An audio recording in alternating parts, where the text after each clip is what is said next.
بسم اللہ الرحمن الرحیم۔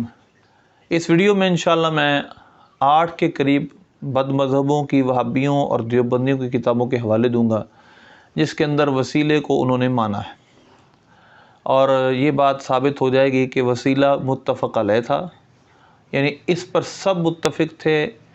بعد میں اس میں بعض لوگوں نے اختلاف کیا، وہابیہ سے متاثر ہو کر، ابن عبد الوہاب اور ابن تیمیہ سے متاثر ہو کر۔ اس پر میں سب سے پہلی کتاب آپ کے سامنے ہدایت المہدی پیش کروں گا۔ یہ نواب حسن بھوپالوی کی کتاب ہے، اور اس میں جواز توسل پر ایک بحث کی گئی ہے، اور اس میں ایک بحث پوری فصل باندھی گئی، اختلافو فی جواز التوسل الی اللہ بانبیاء و صالحین۔ اختلاف کیا گیا ہے انبیاء کرام علیہم السلام اور صالحین کے توسل، یعنی ان کو اللہ کی بارگاہ میں وسیلہ بنانے کے حوالے سے۔ اب اس کے بعد کہتے ہیں کہ ہمارے امام احمد بن حنبل انہ یتوسل بالنبی صلی اللہ علیہ وسلم، کہ ہمارے امام احمد بن حنبل رحمۃ اللہ علیہ وہ نبی پاک صلی اللہ علیہ وسلم کے وسیلے کو، آپ کو وسیلہ بنایا کرتے تھے اللہ کی بارگاہ میں۔ اس کے بعد کہتے ہیں وَهُوَ الْمُخْتَارُ لِأَنَّهُ إِذَا ثَبَتَ جَوَازُ التَّوَسُّلِ بِغَيْرِ اللَّهِ وَأَيُّ دَلِيلٍ يَخُصُّ بِالْأَحْيَاءِ، کہ جب توسل جائز ہو گیا، جب توسل کا جواز ثابت ہو چکا، تو کوئی دلیل ہمارے پاس باقی نہیں بچتی کہ ہم زندہ اور مردہ کی قید لگائیں، یعنی ہم یہ کہیں کہ یہ زندہ سے وسیلہ درست ہے اور مردہ سے درست نہیں ہے، اس کی قید لگانا بلا وجہ ہے۔ پھر اس پر انہوں نے آگے بحث کی ہے اور کہا ہے کہ اسی طرح رہا، یعنی سب وسیلے کے اقرار کرنے والے تھے، یہاں تک کہ وَلَمْ يُنْكِرْ ذَلِكَ أَحَدٌ مِنَ السَّلَفِ وَالْخَلْفِ حَتَّى جَاءَ ابن تیمیہ۔ اس وسیلے کا انکار اور استغاثے کا انکار کسی نے نہیں کیا ما سوا، یہاں تک کہ ابن تیمیہ آیا اور اس نے اس کا عقیدے کا انکار کیا۔ اس سے پہلے انہوں نے پھر دونوں طرح کے دلائل دیے ہیں۔ مثلا انہوں نے کہا ہے کہ حضرت آدم علیہ السلام کی جو توبہ قبول ہوئی وہ بھی نبی پاک صلی اللہ علیہ وسلم کے وسیلے سے ہوئی۔ یا ربی اسألک بحق محمد، یہ صراحتاً حدیث لکھی ہے کہ نبی پاک صلی اللہ علیہ وسلم کے وسیلے سے ہی آدم علیہ السلام کی توبہ قبول ہوئی۔ اور اس کے بعد پھر حضرت نبی پاک صلی اللہ علیہ وسلم کے یا محمد انی قد توجہت بک الی ربی، یہ جو دعا ہے، اس دعا کو نبی پاک صلی اللہ علیہ وسلم نے جو تعلیم ارشاد فرمایا تھا وہ دعا بھی یہاں لکھی ہے۔ اور پھر اس دعا پہ دوسرا جو اثر ہے، یعنی وہ دوسری دعا جو کہ عثمان بن حنیف رضی اللہ تعالیٰ عنہ نے اس کو تعلیم ارشاد فرمائی تھی، کہ جو حضرت عثمان بن عفان رضی اللہ تعالیٰ عنہ کے پاس جاتا تھا اور اس کی بات نہیں سنی جاتی تھی، اس کا بھی یہاں ذکر کیا، یہ بعد وفات النبی۔ تو لہذا اس میں صراحتاً اس نے یہ بات کہی ہے نواب وحید الزمان نے، کہ اس سے صراحتاً پتہ چلتا ہے کہ توسل جائز ہے۔ اس کے بعد دوسرا سوال، اسی دوسری فصل ہے بحق فلان، اور آخر میں تقویۃ الایمان کا حوالہ دیتے ہیں۔ تقویۃ الایمان کا حوالہ میں آپ کے سامنے دوں گا کہ تقویۃ الایمان کے اندر بھی یہ ہے کہ ہم کہہ سکتے ہیں اللہ فلاں ولی کے وسیلے سے ہمیں کچھ عطا فرما۔ اس کے بعد اگلی جو فصل ہے اختلاف فی الدعاء بحق فلان، اب یہ وہابیہ کا آپس میں اختلاف، اہل سنت کا نہیں، اختلاف کیا گیا ہے کہ بحق فلان کہنا جائز ہے کہ نہیں۔ اب کہتے ہیں آخر والصحیح جوازہ، صحیح یہ ہے کہ بحق فلان بھی درست ہے، یہ بھی جائز ہے۔ اور اس کی وجہ کیا ہے؟ اس کی وجہ یہ ہے، انہوں نے ایک تو قرآن پاک کی آیت پیش کی، دوسری آدم علیہ السلام نے اللہ کی بارگاہ میں عرض کی اللہم بحق محمد علیک، اے اللہ میں تیرے نبی محمد صلی اللہ علیہ وسلم کے اس حق کی وجہ سے تو اس سے سوال کرتا ہوں جو اس کا حق تجھ پہ ہے۔ تو لہذا اسی طرح دوسری جو آخر میں آپ چلے جائیں، رسول اللہ کے وسیلے سے دعا جائز، بلکہ حضرت آدم علیہ السلام کی سنت ہے، باقاعدہ اس کو انہوں نے ٹائٹل کی، اس کے ہمیں لے کے فہرست کے طور پر پیش کیا ہے، اس کا صفحہ نمبر 49 اور 48۔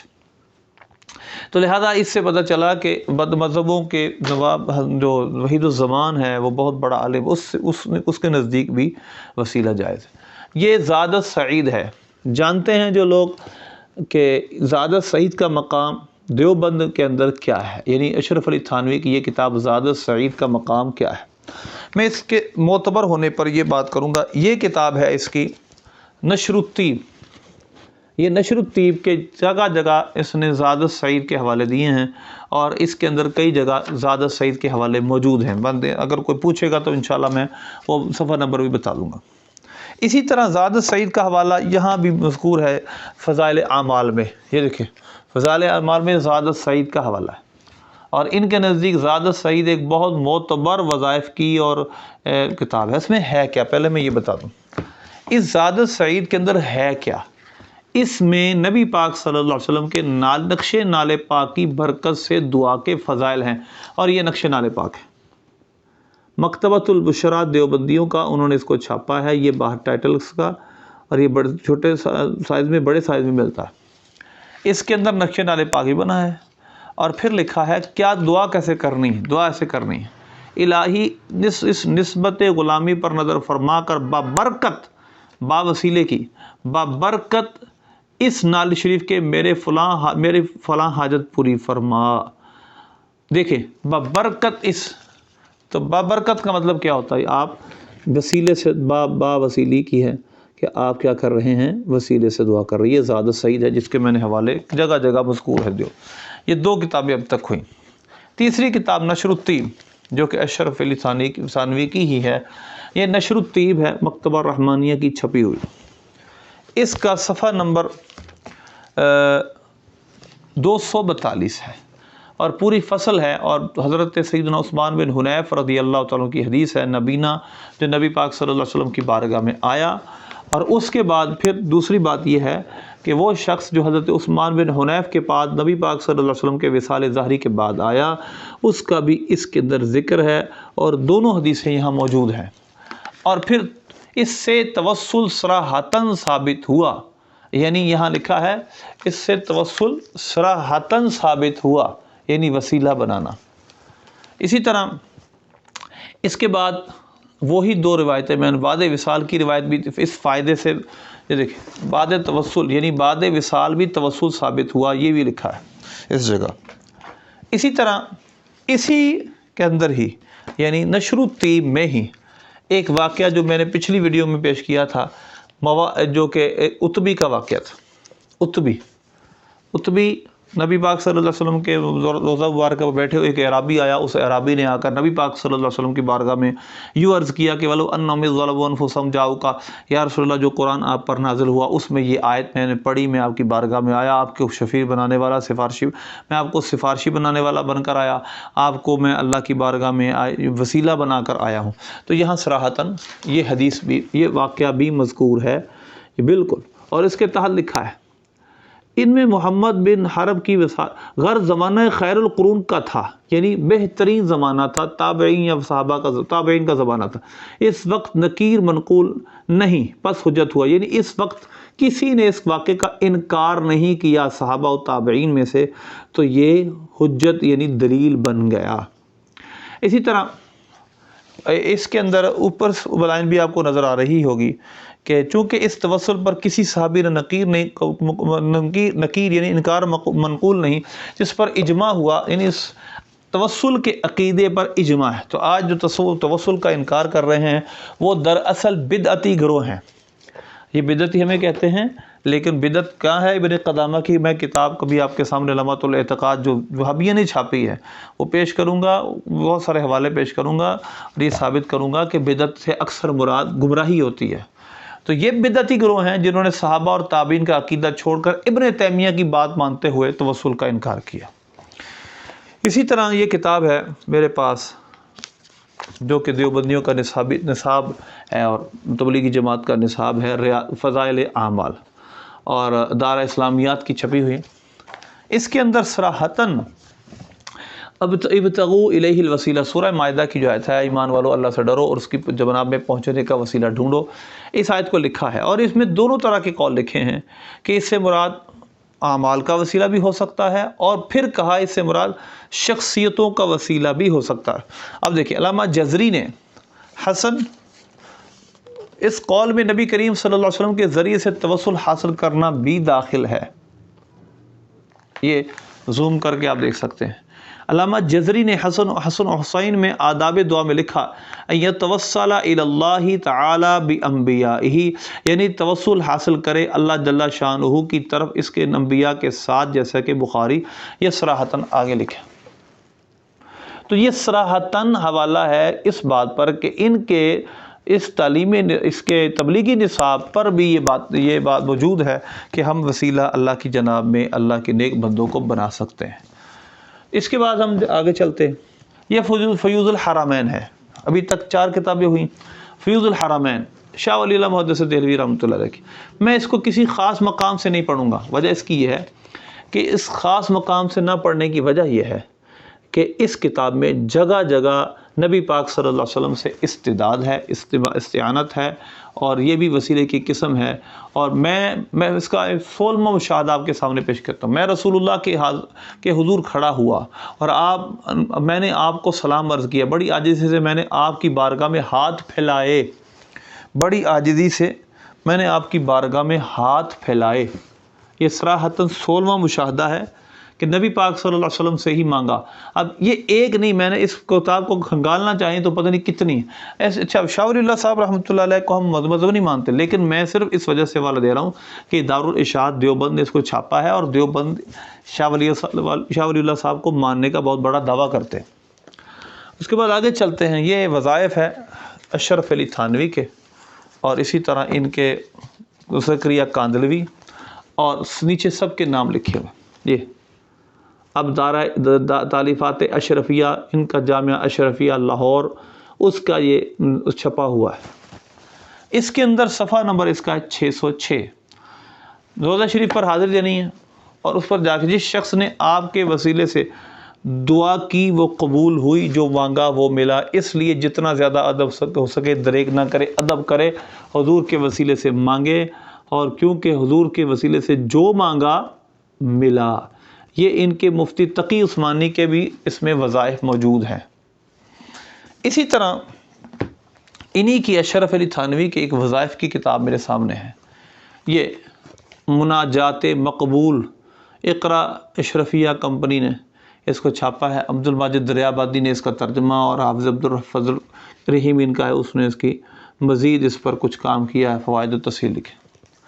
اب اس کا جو پیج نمبر ہے وہ اس کے بھی کافی جگہ پر وسیلے کی بات ہے، لیکن میں آپ کے سامنے 1-2 مقامات پیش کرتا ہوں جس میں نبی پاک صلی اللہ علیہ وسلم کو اللہ کی بارگاہ میں وسیلہ بنایا گیا ہے، اور یوں کہا گیا کئیبم مستغیثم مستعیبن، میں آپ کی دہائی دے رہا ہوں، مستغیثن مستعیبن، اپنے اس نفس کے مقابلے میں آپ سے امداد کا طالب ہوں۔ یہ دیکھیں، یہ آپ کے سامنے۔ اسی طرح وسیلے کی بات اس میں بھی موجود ہے، اور صراحتاً وسیلہ اس میں اللہ کی بارگاہ میں بھی اسألو کا بھی حق فلان کا بھی ہے، یعنی میں فلاں کے وسیلے سے فلاں حق سائرین بھی ہے، اور نبی پاک صلی اللہ علیہ وسلم کے حق سے بھی مانگا گیا۔ یہ دیکھیں، اس کی 6ٹھی منزل بروز جمعرات کے وظائف پڑھے جائیں گے۔ اللہم انی اسألوک بمحمد نبیک، اے اللہ میں تجھ سے تیرے نبی محمد کے وسیلے سے سوال کرتا ہوں۔ یہ مناجات مقبول ہے۔ یہ ان کی ہمارے نزدیک تو ان کی کوئی بات مقبول نہیں ہے، لیکن بہرحال انہوں نے اس کا نام رکھا۔ دوسرے مقام اس کا صفحہ نمبر 83 ہے، بحق محمد علیک، اے اللہ جو تیرے بارگاہ میں تیرے نبی کا مقام ہے اس کے وسیلے سے میں سوال کرتا ہوں۔ یہ مناجات مقبول ان کی ہے۔ یہ ہمارے حوالے 3-4 رہ گئے آخری۔ یہ ہے جی اشرف علی تھانوی، بدنام زمانہ کتاب اس کی تقویۃ الایمان، جس نے بر صغیر میں ایک آگ لگا کے رکھ دی۔ لیکن پھر بھی اس میں بھی وسیلے کا اس بات موجود ہے۔ صفحہ نمبر 87 ہے، 87 ہے، اور اس کا جو شیش محل مکتبہ سلفیہ شیش محل روڈ لاہور سے چھپی ہوئی ہے، اس میں یہ بحث ہے کہ یہ کہنا شیع للہ یا عبد القادر یہ درست نہیں ہے۔ اس نے کہا ہاں یہ کہنا، ہاں یوں کہے کہ یا اللہ کچھ دے شیخ عبد القادر کے واسطے تو بجا ہے، یعنی جائز ہے۔ یہ اس کے آپ زوم کر کے دیکھ سکتے ہیں تقویۃ الایمان کو۔ اس کے علاوہ اگلی جو آپ کو حوالہ دے رہا ہوں وہ انہی کے، ہم بھی ان کو خیر برا تو نہیں کہتے، حاجی مداد اللہ مہاجر مکی صاحب۔ اس کے 2 مقامات ویسے تو کافی سارے ہیں۔ اس کا استخارہ کا طریقہ کلیت امدادیہ ضیاء القلوب کا اس کا جو چیپٹر ہے، اور 46 نمبر صفحہ اس کا، اس میں لکھا ہے مرشد کے وسیلے سے مجھ کو شریعت محمدی کا پابند کر دے۔ یہ دیکھیں، یہ دیوبندیوں کے پیر ہیں، اشرف علی تھانوی کے بھی، قاسم نانوتوی کے بھی، اور رشید گنگوہی کے بھی، ان سب کے بڑے ہیں یہ۔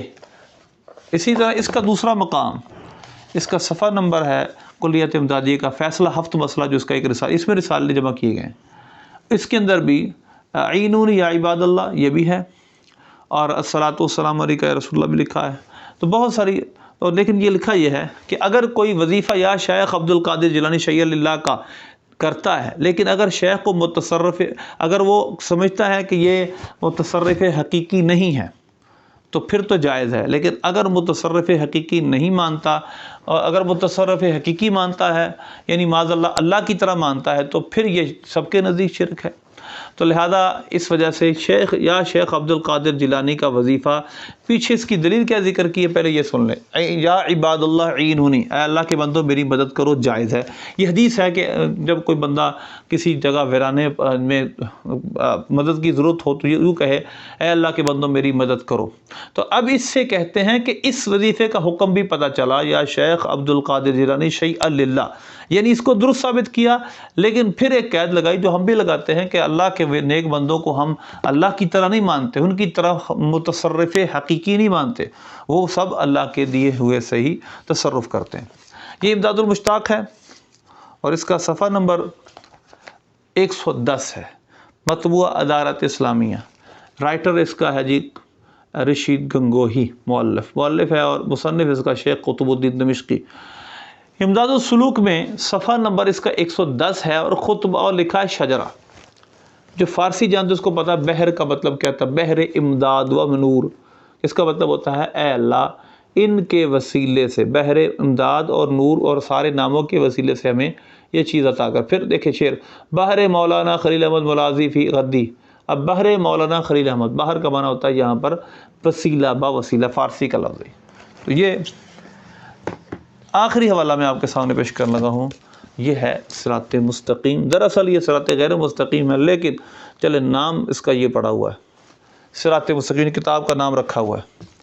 اب اس کا صفحہ نمبر 101 ہے، اور چھاپا ہے اسلامک اکیڈمی نے۔ اس کے اندر یا ایھا الذین آمنوا اتقوا اللہ وابتغوا الیہ الوسیلہ، پہلے بھی اس کا حوالہ دے چکا ہوں ایک ویڈیو میں، اے ایمان والو اللہ سے ڈرو، اس کی جناب میں پہنچنے کا وسیلہ ڈھونڈو۔ اس آیت میں صراحتاً کہتے ہیں اس سے مراد پیر و مرشد ہے، پیر و مرشد، یہ مرشد مراد ہے، سے یہ اوپر لکھا ہوا ہے مرشد۔ اس طرح اس کا بیان اس طرح پر ہے کہ بے شک مرشد اللہ تعالیٰ کے راستے کا وسیلہ ہے، یہ میں نے انڈرلائن کیا اس کو۔ تو یہ بحمدہ تعالیٰ یہ حوالے تھے جو میں نے آپ کے سامنے چند دیے ہیں۔ اللہ ہمیں صحیح معنوں میں ان بدعتی گروہوں سے، ان گمراہوں سے ہمیں دور رکھے جو آج وسیلے کا انکار کر رہے ہیں، جبکہ سلف صالحین میں سے کسی نے انکار نہیں کیا۔ ابن تیمیہ کی پیروکار بن گئے، باقی سلف صالحین کو گمراہ کہنے لگے۔ ابن عبد الوہاب، ابن قیم، یہ چند لوگ ہیں شوکانی جو امت سے ایک الگ تھلگ ہو گئے۔